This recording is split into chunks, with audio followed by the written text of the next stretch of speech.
अरे बहू, अभी तक सब्जियां धुली नहीं, पोंछी नहीं और फ्रिज में भी नहीं रखी है। सुबह सुबह सब्जी मंडी से सब्जी ले आया था।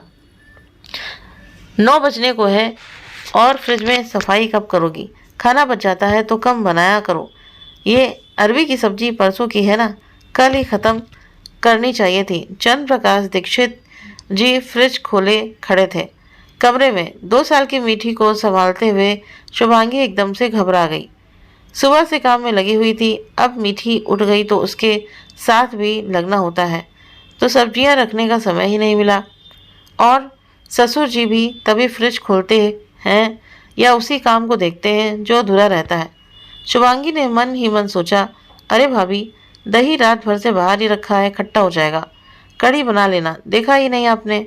दही बाहर रह गया, सुबह रखना चाहिए था।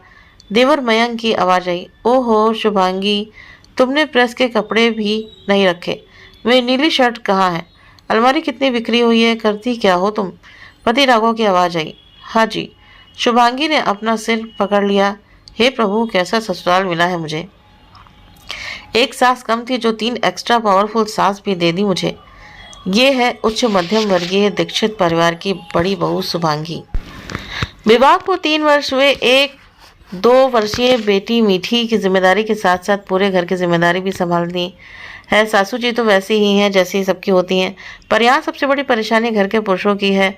घर का हर छोटा बड़ा निर्णय लेते हैं, हर पहलू पर दखलंदाजी करते हैं। जी हाँ, सहयोग या सहायता तो बिल्कुल नहीं मिलती। बस मीन मेघ निकालना, कमियां बताना और गलतियां बताना और से ढेर सारी सलाह देना। शुभांगी अपने समय और सहूलियत के हिसाब से पूरा घर मैनेज करती है, पर सुबह का समय बड़ा मुश्किल भरा होता है जब घर में एक साथ 4 सास उपस्थित होती हैं। ससुर जी रिटायर हुए तो सुबह रसोई से लेकर बाथरूम तक पूरा चक्कर लगाते हैं, बहुत ध्यान से निरीक्षण करते हैं, फिर अपनी राय देते हैं। उसके बाद क्या करना है क्या नहीं करना, उसकी एक लंबी चौड़ी लिस्ट सुना देते हैं, जिसे शुभांगी को याद भी रखना होता है। ससुर जी शुरू होते हैं तो उसके बाद लगे हाथों देवर जी और पति देव भी हाथ आजमा लेते हैं। इस बीच सासू जी आराम से पॉज मोड पर होती हैं, आस पड़ोस की सहेलियों से बातें कर रही होती हैं और ड्राइंग रूम में बीचों बीच फुल वॉल्यूम पर भजन चल रहा होता है। भजन के बीच बीच में शुभांगी 3 अलग भजन सुन रही होती है। सुन रही हो या नहीं शुभांगी, कपड़े क्यों बिखरे हुए हैं, करती क्या हो तुम? अब तो शुभांगी का पारा चढ़ गया। ठीक है राघव, बिखरे हुए तो समेट दो, मेरे से तो होता नहीं है ना। काम करती तो हूँ, पर तुम्हें पसंद ही नहीं आता तो अपने हिसाब से कर लो। मन तो कर रहा है ससुर जी से भी कह दूँ, आप ही संभाल लीजिए घर। थोड़ी देर बड़बड़ करने के बाद राघव बाथरूम से नहाने चला गया। शुभांगी ने मीठी को तैयार किया और बाहर लेकर आई। जमीन पर चटाई पर कुछ खिलौने रखे, कहने को घर में सभी लोग हैं, पर मीठी की कोई जिम्मेदारी नहीं लेता। शुभांगी चाह रही थी कि ससुर जी रसोई से चले जाएं ताकि वो सुकून से अपना काम कर सके। डरते डरते वो रसोई में आई तो घबरा गई। ससुर जी पूरा फ्रिज खोले बैठे थे और देवर जी फ्रिज में रखे हर सामान को खोल खोल कर बाहर निकाल रहे थे। पापा जी, भैया क्या कर रहे हैं? मुझे नाश्ता बनाना है, फिर मीठी को नहलाने का समय हो जाएगा, इनका भी टिफिन तैयार करना है। बहू, रसोई में डब्बे रखने का सिस्टम बदला है क्या? कोई डिब्बा नहीं मिलता। जब तुम्हारी मम्मी जी काम करती थी तब रसोई कितनी चकाचक रहती थी, और जब काली दाल रखी है तो फिर किराने के सामान में क्यों लिखवाई? घी इतनी जल्दी खत्म हो गया, मलाई खट्टा करके बना तो सकती हो, ससुर जी ने कहा। शुभांगी चुपचाप सुने जा रही थी और जल्दी जल्दी पोहा भिगोया और आलू काटने लगी। अरे भाभी, थोड़े छोटे आलू काटा करो, देवर मयंक ने कहा। लीजिए देवर जी, आप ही काट लीजिए, कहते हुए शुभांगी ने मयंक को आलू पकड़ा दिए।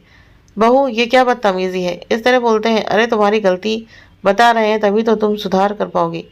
इतने में कमला जी आई और बोली, आज शांताबाई छुट्टी पर है तो मम्मी जी पड़ोस वाली आंटी के यहाँ राधाबाई आती है, उसे बुला लीजिए आज के लिए। क्यों, एक दिन काम नहीं कर सकती? बाई नहीं आएगी तो काम नहीं होगा, नौकरों के भरोसे रहकर सब आलसी हो गए हैं। ससुर जी ने कठोरता से कहा। अच्छा बहू, आज बुआ जी को सपरिवार खाने पर बुलाया है, पर मम्मी जी अकेले मैं कैसे करूँगी? मीठी भी है। अरे कैसे करोगी? मतलब जैसे सब करती हैं वैसे करो। वहाँ तुम्हारे घर में नौकर चाकर थे, इसलिए काम करने की आदत नहीं है तुम्हें। देखें पापा जी, मेरे घर में सभी लोग काम पर जाते थे, इसीलिए सहायता के लिए सिर्फ झाड़ू पोछा बर्तन के लिए सहायक थे, बाकी सभी लोग मिलजुल कर घर का काम करते थे। इतने में राघव बोला, तुम्हारी दादी भी खाना बनाती थी, खुद परोसना पड़ता था, वो घर संभालती थी। तुम्हारी मम्मी तो नौकरी पर चली आती थी। तुम्हारे पापा बेचारे शाम को सब्जी बनाते थे। देखो राघव, ये तुम्हारा देखने का नज़रिया है। मेरे घर में सभी लोग मिलजुल कर एक टीम की तरह काम करते थे, एक दूसरे को सहयोग करते थे। सहयोग, टीम, अरे औरतों का काम औरतों को करना चाहिए। ससुर जी ने कठोरता से कहा। वही तो मैं कह रही हूँ पापा जी, इस घर का यही उसूल है। तो जब काम मुझे ही करना चाहिए तो फिर मुझे ही करने दीजिए, अपने हिसाब से और समय सहूलियत से। वैसे आज मुझे बेटी को लेकर डॉक्टर के पास जाना है, वैक्सीनेशन के लिए और चेकअप के लिए। मैंने कल ही मम्मी जी को बता दिया था। अच्छा है, आप लोग अगर संभालिए, मैं चली। बिना जवाब सुने शुभांगी सीधे अपने कमरे में गई। राघव भी एक कमरे में आया और बोला, शुभांगी ये क्या बदतमीजी है, ऐसे बात करते हैं पापा से। राघव, तुम्हें पहले भी कहा है, हर बात में मेरे घर वालों को बीच में मत लाया करो। तुम्हारे घर की व्यवस्था और मेरे घर की व्यवस्था में जमीन आसमान का अंतर है। तुम नहीं समझोगे, हमारे यहाँ सब मिलजुल कर काम करते हैं। परिवार वही होता है जहाँ हर सदस्य एक दूसरे की सहायता करता है। एक टीम होती है, एक दूसरे का सहयोग करते हैं, समर्थन करते हैं। पर यहाँ मैं अकेली बहू पूरे घर की जिम्मेदारी संभालती हूँ, सबकी पसंद नापसंद का ध्यान रखती हूँ। पर मुझे सहयोग तो दूर, सुनने को इतना मिलता है। अगर आप सभी लोग घर में दखलंदाजी बंद कर दें तो मेरे ऊपर बहुत एहसान होगा। या तो मेरी सहायता कीजिए या मीठी की जिम्मेदारी लीजिए। आखिर मीठी भी छोटी है, उसको खिलौने की तरह उसे ट्रीट करते हैं। उसके साथ आप लोग समय बिताइए। पापा जी को कहिए कि वो मीठी से खेलें, बातें करें, कहानियाँ सुनाएं। अपना समय अपने दोस्तों के साथ ही मीठी के साथ भी लगाएं। रसोई और मेरे कामकाज में क्यों बोलते हैं? देखो शुभांगी, बात को कहाँ से कहाँ ले जा रही हो। राघव ने कहा, देखो राघव, आज ना नाश्ता बन पाया है ना टिफिन। मैं डॉक्टर के यहाँ जाने के लिए लेट हो चुक रही हूँ। पापा जी हैं, उन्हें ही संभालने दो घर। देवर जी भी साथ हैं, दे देंगे। तुम भी लेट हो रहे हो, मुझे डॉक्टर के यहाँ छोड़कर चले जाना। उधर दीक्षित परिवार में चंद्र प्रकाश जी की बड़ी बहन मुक्ता जी पहुंची। चंद्र प्रकाश जी ने पूरी रामायण अपनी बहन को सुनाई। ये सुनकर मुक्ता जी खिलखिलाकर हंस पड़ी। अरे चंदू, तू कब सुधरेगा? पहले भाभी तुझसे परेशान थी, अब बहू को भी नहीं छोड़ा। तू तो उसका ससुर है, सास बनना छोड़ दे। तेरी देखा देखी मयंक और राघव भी बिल्कुल तेरे जैसे बन गए हैं। एक औरत को अपने क्षेत्र में दखलंदाजी और टीका टिप्पणी बिल्कुल भी पसंद नहीं आती है। या तो उसके अनुसार उसकी मदद कराओ, जिम्मेदारियां लो, या फिर उसको बिल्कुल फ्रिज छोड़ दो। अरे दीदी, फ्रिज की हालत देखी आपने? सब्जियां पड़ी थी बाहर, खराब हो जाती तो पड़ा रहने दे। 8 बजे लाया था, बहू तो बिजी थी, वो 2 घंटे बाद रख लेती। पर काम तो करती ना अपने हिसाब से।